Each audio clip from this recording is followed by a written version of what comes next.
நல்லுரை. போன நூற்றாண்டை பிறந்த எங்களுடைய அனுபவம் ஏன் கவிதைக்கு முன்னாடி, அதனால இது கவிதை நேரம் இல்லை. ஏனென்றால் இன்றைய காலகட்டத்திலே பேச்சு பேரா அவ்வளவு எப்ப பார்த்தாலும் மொபைலை மாற்றிக்கிட்டே இருக்காங்க தவிர ஒருத்தராவது படிக்க மாட்டேங்கிறாங்க. என்னுடைய என்னால எங்கெங்கெல்லாம் போனாலும் அவனை நல்ல சொல்லி அதுவா சொல்லி இதுவா சொல்லி படிக்கிறது 1% பாதி இப்போ வாசிப்புக்கு முன்னுக்கு முடிக்கிறது. இப்போ அந்த கவிதை பற்றி பாருங்க. இனிமேல் பிரச்சனை இந்த கவிதைக்காக இப்போ யாரும் தமிழை இது பண்ணல. தமிழ் ஆரம்பித்த தமிழ் எழுத்துக்களே இந்த கவிதைக்காகவும் இந்த வாசிப்பு உங்களுக்கு என்ன பண்ணக்கூடும் என்பதற்காக ஒதுக்கிறே தவிர உங்களை மெதலியமாக தீர்த்து இருக்கிறது என்று சொல்லலாம்.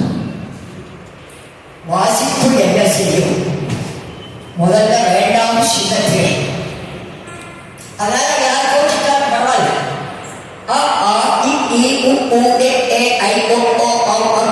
எதுக்காக இந்த தமிழ் எழுத்துக்கள் வந்திருக்கிறது? அன்பான அமைதியை தரும். அந்த நேரத்திலே நீ வாசிப்பை மேற்கொண்டால் உன்னை அமைதிதான் எல்லாவற்றுக்கும் ஆதாரம். அந்த அன்பான அமைதியை தரும். ஆர்வத்தை வாழ்க்கையில் கூட்டும். நான் இன்ஜினியரிங் படிக்கிறேன், நான் மெடிசன் படிக்கிறேன், இல்லை நான் தமிழ் புலவராக போறேன், சமூக தொடராக போறேன் என்ற ஆர்வத்தை ஊட்டும். இனிமையாக இருக்கணும். என்ன சார் ரொம்பதான் என்ன பேசுறீங்க? ஒழுங்கா பேசுங்க சார். இதை விட சார் தயவுசெய்து உதவி செய்வீங்களா? அந்த இனிமை, அதற்காகத்தான் நீ அந்த தமிழ் எழுத்துக்களே இருக்கிறது. இறையாண்மையை ஊக்குவிக்கும். அவங்களுடைய இஷ்டத்து பிரகாரம் இறையாண்மையை ஊக்குவிக்கும். ஈகையின் பெருமையை உணர்த்தும். நான் படிக்கணும், எனக்கு கொஞ்சம் ஏதாவது உதவி செய்யும் போது நான் படிக்காவிட்டால் கூட அவர்களால் படிக்க வரட்டுமே என்ற அந்த என்ற எழுத்துத்தான் ஈகையின் உண்மை இருக்கும்.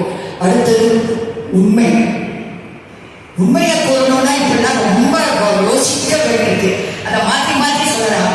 அது ஒரு வாரத்தில் நம்ம காலம் விட்டுடும். அதனால அந்த உண்மையை கூற அந்த ஊயை எழுத்து உங்களுக்கு பயிற்சி தரும். வாழ்க்கையில் முன்னேற்றப்பார். சார்ந்தாரு என்னுடைய 14 வயதிலே எனக்கு திருமணம். 83வது வயதிலே தான் என்னுடைய கணவர் தவறிவிட்டார். அதனால நான் கொஞ்ச நாளாக இங்கே வர்றதில்லை. ஏன் வர்றதுன்னு கேட்கும் போது அதை நான் அதான் சொன்னேன். அப்போ 68 வயசுல வாழ்க்கையில் முன்னேற்ற ஊக்கும். சாதாரணமா சொல்லுவாங்க every man begins to woman. But in my life, a man even though ஆக அந்த வாழ்க்கையில் முன்னேற்றம் தரும். இதிலும் வெற்றிக்கு வழிவிக்கும். அந்த எழுத்துக்கள் வந்தாலே இதெல்லாம் உங்க ஞாபகத்தில் வந்துடணும். அதற்காகத்தான் இந்த தமிழ் எழுத்துக்கள் போன நூற்றாண்டு போன யுகத்திலேயே நமக்கு வந்திருக்கிறது என்று கூட சொல்லலாம். அடுத்தது ஏமாற்றாமல் இருக்க அறிவுரைத்த. எத்தனை பார்க்கிறோம். இன்னைக்கு யாரோ சீனா காட்டுங்க 40 கோடி, நேற்றுக்கு யாரும் சைபர் கிரைம். இதுக்கு எல்லாத்துக்கும் உங்களுக்கு அது உங்களுக்கு ஏமாற்றாமல் கல்வி கூறும். ஐயங்களை தீர்க்கும். சார் சவுண்ட் கொஞ்சம் சரியான சார், இந்த சவுண்டு வைக்க சார் சொல்றேன். ஐயங்களுக்கு இந்த ஆயியை நம்ம ஞாபகம் வச்சுக்கிட்டு இந்த ஒரு விட வார்த்தைகள் சொல்லப்படும். ஒற்றுமை இருக்கும். இன்னைக்கு எங்க பார்த்தாலும் சண்டை அடிதடி. போலீஸ் வரணும், அவங்க வரணும், இவங்க வரணும், நிறைய போய் நம்ம நடக்கும். அந்த ஒற்றுமையை ஊக்குவிக்கும். அவை நீதியை பின்பற்றி சொல்லும். அந்த அவையுடைய ஆட்சி அதோட பயப்படாதே போதும். வாழ்க்கையில முன்னேறலாம். முற்றுப்புள்ளியாக இக்கினோட வண்டியில அதுதான முற்றுப்புள்ளி. இந்த 12 நம்ம ஃபாலோ பண்ணணும். கீழே பின்பற்றினாலே போதும். இவைகளை உண்டு வாசித்தால் வாசிப்பு என்ன செய்யும்? வளமான வாழ்க்கையில் உங்களை முன்னேற்ற உங்களுடன் பண்புடன் உதவியுடன் நல்ல மனிதனாக கண்டிப்பாக இந்த உலகத்தில் உங்களை முன்னேற்றம். வாசிப்பு என்பது நமக்கு பொழுதுபோக்கு. வாசிப்பை நாங்கள் துப்பணிகள் எல்லாம் படிக்கிறது. எத்தனை பேர் நான் எங்கள் வீட்டில் நம்ம பாட்டி பார்த்து கண்ணை விட்டு பொன்னியின் செல்வன் இது எல்லாத்தையும் படிப்பாங்க. ராமாயணம் படிப்பாங்க.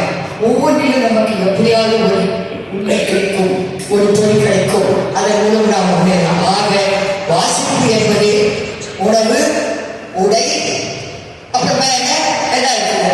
எல்லாத்துக்கும் முன்னால உணவுக்கு அப்புறமா உடை இருக்கட்டும். அதுல இதுவும் ஒரு முக்கியமாக சேர்த்து வாசிப்பை சேர்க்கக்கூடிய ஒரு கேட்டா கவர்மெண்ட்கே எங்களுக்கெல்லாம் வாசிக்கிறதுக்கு நாங்கள் படிக்கும் போது இருக்கோம் 10 நிமிஷம் என்ன வேணா வாசிக்கலாம். அந்த வாசிப்பை மாற்றி இன்னைக்கு 84 வயதிலும் நீங்க ஏன் வர அப்படின்னா என்னுடைய வளரக்கூடிய குழந்தைகள், என்னுடைய வரக்கூடிய அவசரங்கள், ஜாதி மத வேதங்களை எல்லாராக இருந்தாலும் மிக முயற்சியாக கையை வர வேண்டும் என்ற ஒரே காரணத்துக்காக தான் விபத்து ஏற்பட்டு காலையில் கையில் ஏற்பட்டாலும் அவருக்கு நீ காலையெல்லாம் பேசுகிறேன். ஏனென்றால் முதலில் குழந்தைகளை இந்த சின்னத்துறை, ரெண்டாவது அவங்களுக்கு இப்போ நான் ஒரு ஹாஸ்பிட்டலில் இருக்கிறதுனால ட்ரை ஸ்கின் அறைக்கு கண்டு ஓயாமல் அதை படிக்கிறாங்க. அதை விட்டுட்டு நல்லதை படிங்க, மொபைலை பார்க்காதீங்க, சாப்பிடும்போது கூட திருப்பி தான் பார்க்குறீங்க. அதை விட நீங்கள் வாசிங்க, வாழ்க்கையை நீங்கள் முன்னேறி கூறிக்கொண்டு இந்த வாய்ப்பை நன்றி கூறுகிறேன்.